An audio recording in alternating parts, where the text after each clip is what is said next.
Yeah, thank you everyone for being here. I know this has been a difficult and scary several days for so many of us in the community. Right now in my house, I have several family members who are there who have spent the night because their houses are without power. And I know many of you are in the same situation, either finding refuge with friends or loved ones or hosting loved ones. So that's an important piece, and I appreciate people who are stepping up in that way, but we know also for too many people in Multnomah County, there is no other safe place to go, which is why the emergency shelters that we have open are so vital. Unfortunately, we know that things are not going to get easier as freezing temperatures and power outages will continue across the county for the next few days. So we are coming together now to share how our community and our partners are working together to respond and to let each of you know how all of us can help. We are going to get through this. It will warm up, but we need everyone to step up to keep as many people as possible safe during this time. After starting at 77% capacity the first night we had our shelters open, we reached full capacity last night, serving 821 guests in shelters across 10 different sites. Today, we are expanding with 3 more shelters, including the one we are standing in that are opening tonight. With more sites open, we need more people to staff them to make sure that operations run smoothly. This response has been a huge effort by literally thousands of people working around the clock to respond to this emergency. I want to thank the many people who have been staffing shelters, our shelter partners who have been working tirelessly to provide critical warmth, shelter beds, food, supplies, comfort, and support to so many people over the last couple days. I want to thank the hundreds of Multnomah County employees and the other public employees who have responded to our calls for help and support. I see the efforts that are happening. I'm so grateful and so impressed. I also want to thank the doctors, the nurses, the behavioral health specialists who have taken shifts to make sure we've had good medical coverage at each shelter site throughout this emergency. And thanks to the many people who, despite difficult travel conditions, have braved the elements to provide transport to people to shelters, who have kept our buses running and have made it possible for people who are seeking shelter to be able to find it. We are doing our very best to make sure we have shelter beds open and available to meet our community's needs. These sites are open right now and will remain open at least through 8 p.m. on Monday, January 15th. Just so you know, we make day-by-day decisions on that. So these are the ones that are currently open. Ascension Catholic Church at 743 Southeast 76th Avenue in Portland. Salvation Army at 5325 North Williams Avenue in Portland. Those are both operated by Multnomah County. We have a Market Street shelter at 120 Southeast Market Street in Portland, operated by All Good Northwest. Cook Plaza at 19421 Southeast Stark in Gresham. That's operated by Cultivate Initiatives. We have Friendly House at 1737 Northwest 26th Avenue in Portland. That is operated by Do Good Multnomah. Powell Shelter, 7332 Southeast Powell Boulevard in Portland, operated by Transition Projects. We have Freedom Foursquare Church, 660 Southeast 160th Avenue in Portland, operated by Multnomah County. We also have opened our Multnomah County East building at 600 Northeast 8th Street in Gresham, Oregon, operated by Multnomah County. And the state of Oregon, they have the state of Oregon building open at 800 Northeast Oregon Street in Portland. That's operated by state employees. Thank you to them. Tonight at 8 p.m., we will have sites open, and these will remain open again at least until 8 p.m. on Monday, January 15th. The Bud Clark Day Center, at 650 Northwest Irving Street in Portland. That's operated by Transition Projects in Multnomah County. The church we're in now, Imago Dei Church, at 1302 Southeast Ankeny. And the Charles Jordan Community Center will be opening at 9009 North Foss Avenue, and that is operated by the City of Portland and Multnomah County. I do want to note that one site that was previously open has closed because of a water leak. So please do not seek shelter at this time at the First Christian Church at 1314 Southwest Park. That shelter, again, is closed because of a pipe burst overnight. As we look over the next few days, I want to stress that no one seeking shelter will be turned away. These are still very critical weather conditions. We have severe weather, and even brief periods of exposure can be life-threatening. All sites welcome pets and are accessible to people with disabling conditions. Though transportation is currently a challenge getting around, free transportation to warming shelters is available by calling 211 or through TriMet. Those seeking shelter should inform their transit operator that they are heading to or from a warming shelter or space.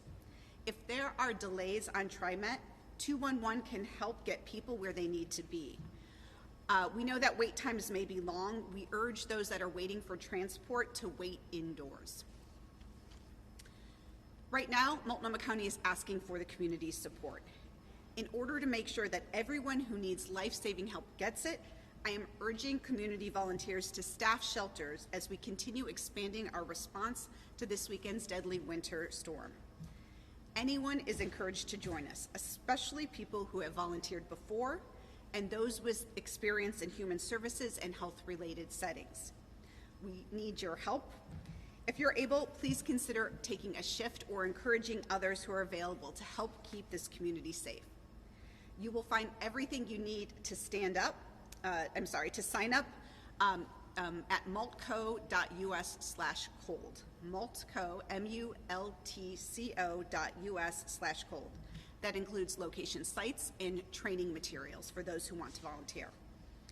We know that there are also thousands of households without power across the county right now. This is challenging for so many families. This is why I keep asking you to check on your neighbors, especially elderly or vulnerable neighbors and loved ones, to make sure that they have what they need to continue weathering this storm. If you know someone who is without power or heat, consider welcoming them into your home if you have it. This will provide comfort, but it can also help save a life. If you see someone out in the elements who need shelter, please help them find it by calling 211 or finding them a bus or train to take them to safety. And please continue to make the best choices for yourself and your family. If you have to be out in cold weather, make sure to wear dry, loose layers, wear a hat, drink warm, sweet liquids. That will help keep your body temperature up. And make sure you're not waiting for your situation to become an emergency. Please stay off the roads unless you absolutely need to be driving. We also know many of the emergency calls we've gotten are for people who've injured themselves because of a fall, so please exercise caution as you're getting around. I want to close by letting you know that it's possible that this difficult and life-threatening weather could continue into Wednesday. So while we all hope for a quicker resolution of the dangerous conditions, I want to let you know that I and everyone at Multnomah County is committed to continuing to provide the resources that our community needs to get through this. And now I'd like to bring up our Multnomah County Health Officer, Dr. Richard Bruno, to tell us more about health and wellness during this weather. Dr. Bruno. Thank you so much, Chair Vega-Peterson. Good afternoon. I'm Dr. Richard Bruno, Health Officer at Multnomah County Health Department. And first of all, I want to express my gratitude to the incredible volunteers who've been working at the warming centers last night and Friday night, serving over 800 clients last night alone. Secondly, I want to reiterate the dangers of this bitter cold and the icy conditions. As of today, at least one person is believed to have died due to suspected hypothermia. The death was a male found in the 97232 zip code and was reported in Portland on Friday. So we're urging everyone to seek shelter and stay inside as much as possible and limit travel until conditions change. There was at least 25 emergency department visits for cold-related illnesses yesterday. This is the highest daily count for cold-related illnesses since we started keeping records back in 2016. And so I'd like to underscore the importance of making sure we keep an eye on folks who are at risk of hypothermia and frostbite during this winter time, as well as falls and fall-related trauma. I want to encourage anyone who's walking outside to be very careful walking, as there can be ice hiding under the snow, which can make footing unsteady and lead to falls. Finally, I'd like to make a call for medical volunteers. We are in need of volunteers with medical training for 3-hour evening shifts tonight and tomorrow night. That's anyone with qualifications as an EMT, a paramedic, registered nurse, nurse practitioner, physician associate, naturopathic doctor, doctor of osteopathy, and medical doctor. Your help triaging clients is urgently needed tonight at one of our 12 warming centers. So please go to multco.us/cold, click on the sign up link, and scroll down to medical specialists. You will need to register to be a part of the Multnomah County Medical Reserves Corps in order to volunteer. Thank you so much. And next we'll have Drew Hansen.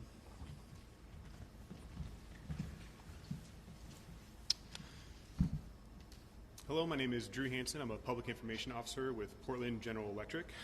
Thank you, Chair Jessica Vega Peterson, and Multnomah County and all our partners here today working on a coordinated response to this weather event. Everyone at PGE, we understand the impacts that any power outage at any time, particularly in cold temperatures, has on customers. We want to thank you, our customers, first and foremost, for their patience and understanding as our crews are out there actively working to restore service. We expect to make significant progress today as mutual assistant crews arrive from across the Pacific Northwest and other regions, and as we repair transmission lines that will help to restore a large group of customers, or large groups of customers. Currently, we have over 575 crew members and contractors that are out there working to restore power as quickly as safety allows. And as of noon today, we currently have around 118,000 customers that are still without service. But from the beginning of the storm, yesterday until today, we have currently restored just under 110,000 customers. Safety for our workers and the customers and communities we serve are our top priority. Some good news to share is that for the moment that the weather conditions are stabilizing today, so we can better assess damage. Today, the priority is clearing toppled trees and limbs and damage where possible and assessing what is needed for repairs. That can take some extra time. But given the extent of the damage and the dynamic weather conditions, restoration efforts will continue into the week, and customers are encouraged to plan accordingly. We are also watching a second weather pattern, which could potentially bring freezing rain or sleet into the area Tuesday into Wednesday, and preparing for that as well. As we move forward, our outage map on portlandgeneral.com is the best source for information for real-time updates, as well as a Pacific Storm website that we've established as well, our webpage. And we understand that customers are looking for estimated time of restorations and where their service will be back up. And as soon as crews are on site and able to assess what it's going to take to make those repairs and all the damage in front of that, we will then be able to update the estimated time of restorations, and you'll be able to see that reflected on the outage map. Again, to our customers impacted by this event, we thank you for your patience as we continue to work to restore power. And given the extent of the damage and high numbers of outage events, restoration efforts, as I said, will continue into the week, and we are encouraging customers to plan accordingly. Thank you. And up next, we have Eric Brookhouse and Nora Yatsov with Pacific Power. Thank you, Drew. And I'd like to provide an update for Pacific Corp, just echoing Drew Hansen's comments with Portland General as well. We have started our emergency coordination structure late last week in anticipation of this event and secured resources. I'll speak in general for Oregon first and then dive into Multnomah County. Throughout this event, we have experienced a total of peak customers. We had 48,164 throughout the state, and we have since restored 21,200 of those over the last 3 days. We have over 800 individuals working in the field and in support roles in this response effort 24 hours a day throughout the duration of the event so far, and anticipate working through this cadence throughout until all customers have been restored. Specifically for Multnomah County, we currently have 67 outages. That's 5,870 customers. We have a total of 113 crew currently working on those outages and are doing some additional switching today to try to capture and get as many customers as we can back on, and we're providing updates on our website on a regular basis, and as well as on our outage page we have a banner and information up. And in addition, we have a process in place for any medical customers that contact through our customer service and working to field those situations as well to make sure we capture those needs for our customers. With that, I'd like to hand it over to Eric Burkhouse, and he can talk a little bit more about our operational response. Yeah, thanks, Nora. Thanks, Chair Vega-Peterson. This was a pretty extensive event for Pacific Power across our service territory. We saw high winds in the Portland area to heavy ice down in our Cottage Grove area. And again, we've brought in a lot of crews externally, specifically in the Portland area. We've brought in crews from our Clatsop operating district, as well as our Hood River, Pendleton, and Yakima, Washington Hood River districts to help with restoration. Majority of our damage has been tree related, large trees coming down due to the high winds that we experienced here in the east side of Portland. As Nora indicated, anybody that their power's out and they do have an immediate medical need, please contact our customer care center. They will relay that information to our emergency coordination center, and we will get that prioritized and get someone out to contact that individual to see what we can do and what options we have to help them. So we also have our shelters prioritized within our operational group. So if we do lose power in one of those areas, it is prioritized, and we'll put crews on that immediately, even if we have to pull them off another outage. I just really want to appreciate all the patience of our customers. This is a pretty extensive event. We continue again to bring more resources in as they become available.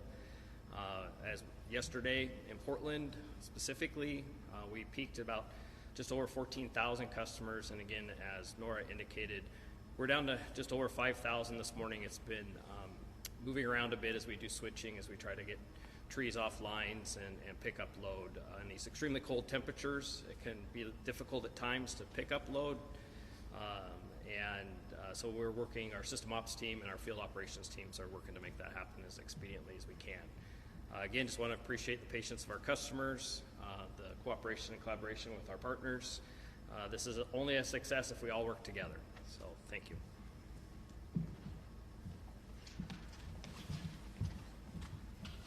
Hi, Dylan Rivera, spokesperson, public information officer for the Portland Bureau of Transportation. Sorry I was late in arriving here. Martin Luther King Boulevard in front of the Oregon Convention Center had several lanes closed from about 11 a.m. to noon because someone was driving too close and rear-ended a snowplow. And so a team of 3 snowplows that was trying to clear Martin Luther King Boulevard and plow it for everyone's benefit had to stop and deal with this crash. Fortunately, no one was injured, but this is just one example of the ways we all have to depend on each other, and your safe driving, your careful driving is really needed at this time.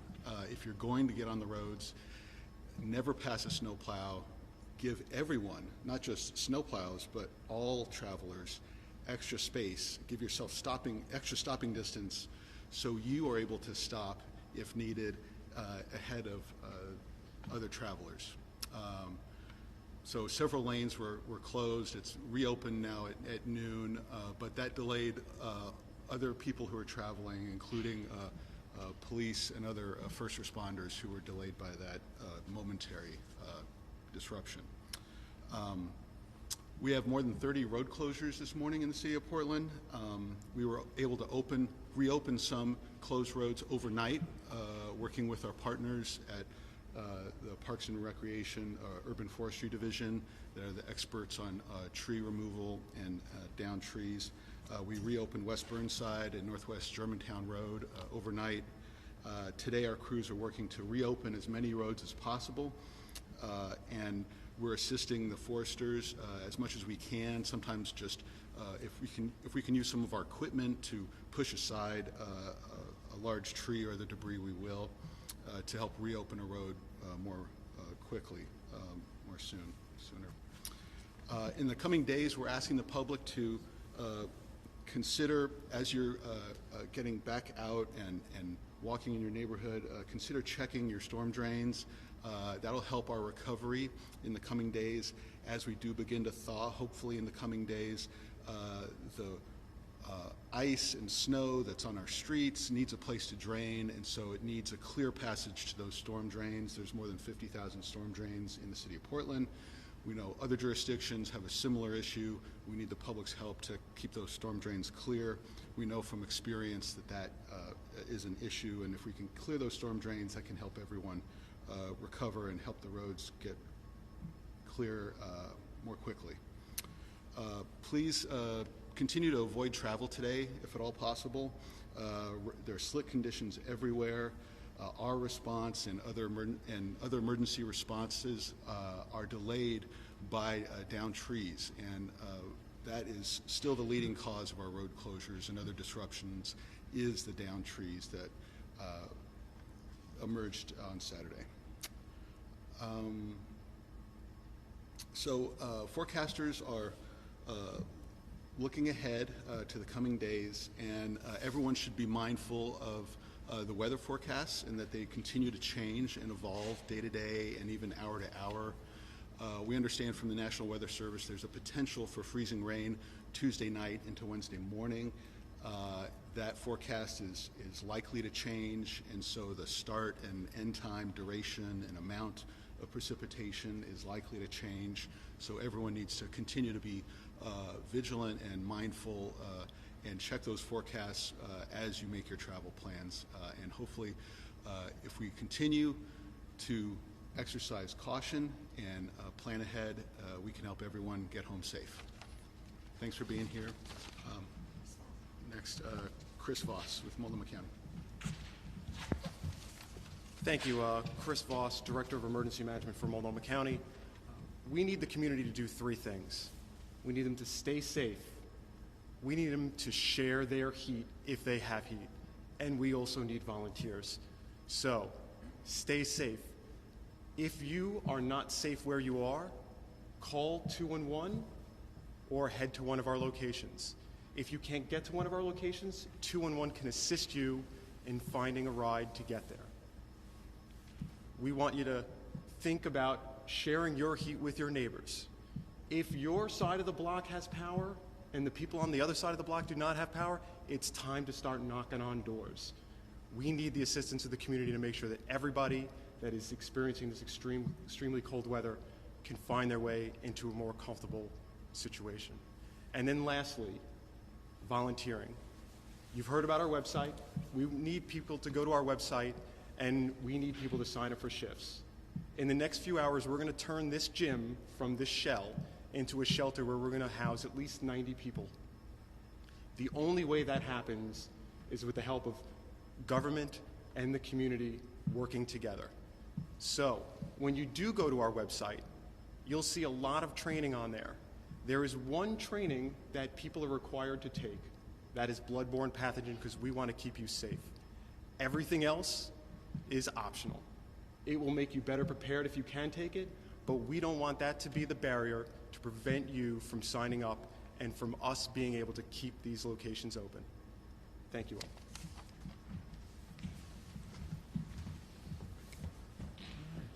Hello, I'm Chris Carey. I'm the Deputy Director of Emergency Management for the City of Portland. A couple of things I'd like to share with you. The City of Portland has been working with Multnomah County, who's been leading our community shelters functions. The mayor has declared a temporary emergency so that we can provide resources for those who do what they do best: clear roads, downed trees, and help keep people warm during the storm. Our neighborhood emergency teams have been deployed supporting these efforts, coordinating with our first responders to serve our community's most acute needs. Additionally, we've been working by, with, and through our community organizations active in disasters to push, to proactively push life safety information in a variety of languages to make sure that our messages are getting through, including, by the way, our call for volunteers. A couple of updates I have from other colleagues from City of Portland. Portland Parks and Recreation urban forestry arborists are working throughout the city to clear downed trees and branches. They've been addressing nearly 300 reports of tree limbs and trees and large tree limbs down on city property, and they're working hand in hand with PBOT and our private utility partners to make sure that we are prioritizing and expediting appropriately. Portland Water Bureau would like to pass that it's critical to protect your pipes from freezing, trickle your water at your faucet, and keep your cabinet doors open so you can see leaks. And Portland Fire and Rescue has responded to 17 carbon monoxide calls in the past 48 hours, as of this morning, with no known injuries. If you are struggling to stay warm, please seek shelter, call 211, seek a neighbor. And with that, I'll turn it over to back to Julie for questions.